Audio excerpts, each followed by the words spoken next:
ನಮಸ್ತೆ ವೀಕ್ಷಕರೇ, ನಾನು ನಿಮ್ಮ Meeta crystal numerologist. Meeta crystal YouTube ಚಾನಲ್ಗೆ ಸ್ವಾಗತ.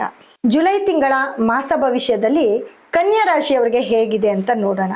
ನೋಡಿ, ಕನ್ಯಾ ರಾಶಿ ಅಂದಿದ ತಕ್ಷಣ ರಾಶಿಯಾಧಿಪತಿ ಬುಧ. ಯಾಕಂದ್ರೆ ಬಿಸ್ನೆಸ್ ಮರ್ಕ್ಯೂರಿ ಅಂತ ನಾವು ಏನು ಹೇಳ್ತೀವಿ ಅದು ಬುಧನೇ ಆಗಿರುತ್ತೆ. ನಮ್ಮ ಒಂದು ಬುದ್ಧಿ ಅಂತ ಅಂದ್ರೆ ಬುಧನೇ ಆಗಿರುತ್ತೆ. ಆ ಬುಧ ಬಂದು ರಾಶಿಯಾಧಿಪತಿ ಬುಧ ಬಂದು ಈ ಜುಲೈ ತಿಂಗಳಲ್ಲಿ 10ನೇ ಮನೇಲಿ ಇರ್ತಾನೆ. 10ನೇ ಮನೆ ಅಂತ ಬಂದಾಗ ನಮ್ಮ ಕೆಲಸ ಕಾರ್ಯ ಅದು ಕೂಡ ಅವನ ಒಂದು ಸ್ವಂತ ಮನೆ ಆಗಿರುತ್ತೆ.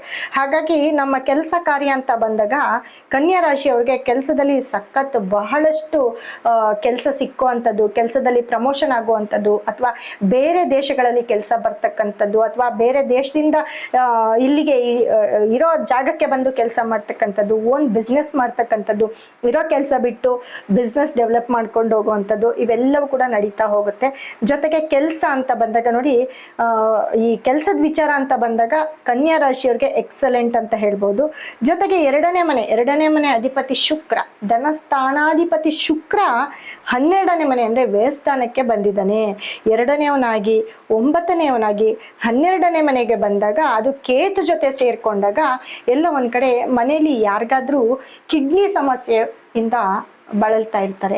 ಅವ್ರಿಗೆ ಆ ಒಂದು ಸಮಸ್ಯೆ ಹೆಚ್ಚಾಗ್ತಾ ಹೋಗುವಂಥದ್ದು, ಅಥವಾ ಆ ಸಮಸ್ಯೆಯಿಂದ ಯಾರನ್ನಾದ್ರೂ ಕಳ್ಕೊಳ್ಳೋ ಅಂಥದ್ದು, ಕುಟುಂಬದಲ್ಲಿ ಯಾರನ್ನಾದ್ರೂ ಕಳ್ಕೊಳ್ಳೋ ಅಂಥದ್ದು ಅದು ಕೂಡ ಆಗ್ತಾ ಹೋಗುತ್ತೆ.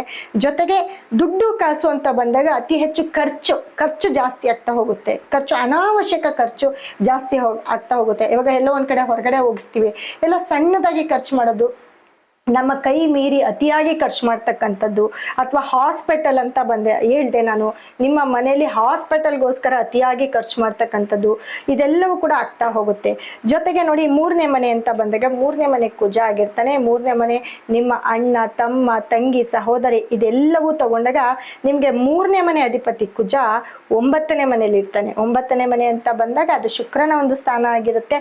ಜೊತೆಗೆ ಕುಜ 9ನೇ ಮನೆಯಲ್ಲಿ ಇರೋದ್ರಿಂದ, 3ನೇವನಾಗಿ 9ನೇ ಮನೆಯಲ್ಲಿ ಇರೋದ್ರಿಂದ ನಿಮ್ಮ ಮನೆಯಲ್ಲಿ ನಿಮ್ಮ ಹಿರಿಯರಿಂದ ಎಲ್ಲೋ ಒಂದ್ ಕಡೆ ಲಾಭದಾಯಕವಾಗಿರ್ತೀರಾ, ಅಥವಾ ಯಾವ್ದಾದ್ರು ಜಾಗ ತಗೊಳ್ಳೋದು, ಅದಕ್ಕೆ ನಿಮ್ಮ ಒಂದು ಸಂಬಂಧಿಕರು ನಿಮ್ಮ ಫ್ರೆಂಡ್ ಸಪೋರ್ಟ್ ಮಾಡ್ತಕ್ಕಂಥದ್ದು, ಅಥವಾ ನಿಮ್ಮ ಮನೆಯಲ್ಲಿ ನಿಮ್ಗೆ ಬೇಕಾಗಿರುವಂತಹ ಒಂದು ಜಾಗಕ್ಕೆ ಅಥವಾ ಮನೆಗೆ ಸಂಬಂಧಪಟ್ಟಂಗೆ, ಜಾಗಕ್ಕೆ ಸಂಬಂಧಪಟ್ಟಂಗೆ ಯಾವ್ದಾದ್ರು ಲಿಟಿಗೇಷನ್ ನಡೀತಾ ಇದ್ರೆ, ನಿಮ್ಮ ಸಂಬಂಧದಲ್ಲೇ ಯಾವ್ದಾದ್ರು ಒಂದು ಗಲಾಟೆಗಳು ನಡೀತಾ ಇದ್ರೆ ಅದು ಎಲ್ಲೋ ಒಂದ್ ಕಡೆ ಬಗೆಹರಿಸ್ಕೊಳ್ಳೋ ಅಂತ ಒಂದು ತಿಂಗಳು ಕೂಡ ಈ ಒಂದು ತಿಂಗಳಾಗಿರುತ್ತೆ. ಹಾಗಾಗಿ ಪರ್ಟಿಕ್ಯುಲರ್ ಆಗಿ ಜಾಗದ ವಿಷಯ, ಅಥವಾ ಹಳೆ ಆಸ್ತಿ ವಿಷಯ, ಅಥವಾ ಎಲ್ಲೋ ಒಂದ್ ಕಡೆ ಪಿತ್ರಾರ್ಜಿತ ಆಸ್ತಿ ವಿಷಯದಲ್ಲಿ ಏನಾದ್ರೂ ಮನಸ್ತಾಪ ಇದ್ರೆ ಖಂಡಿತ ಅದು ಬಗೆಹರಿಯುತ್ತೆ ಅಂತ ಹೇಳ್ಬೋದು.